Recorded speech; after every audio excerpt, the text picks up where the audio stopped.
Hey guys, it's Jessa and this is a quick tip for Canva.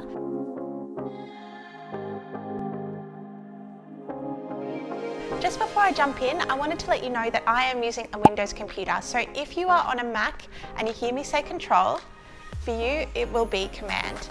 Just a final note as well, this tutorial unfortunately isn't for tablet or mobile devices.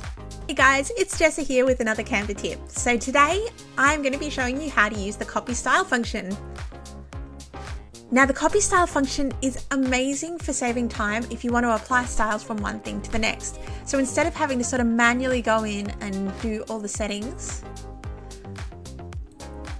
it literally will copy settings from one thing to the next. So I'm going to show you how it works. Say that I want to apply these styles here, so the font, the style and the color, say that I want to apply those to this heading here. I make sure this is selected.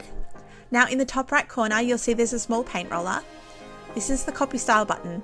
So if I click that, it's going to look like I've dipped it in paint. So see how the color changes? That's how you know it's active.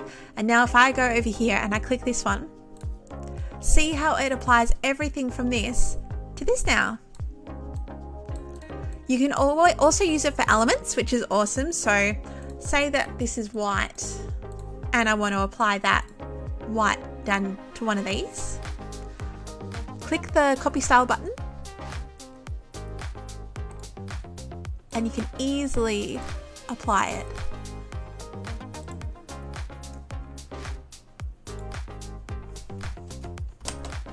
Thank you so much for watching. I really appreciate it and I hope it was helpful. This tutorial is actually part of a series, so if you jump on over to my channel, I've set it up as a playlist. Finally, if you have any questions or have an idea for a video you would love me to make, please drop them in the comments below.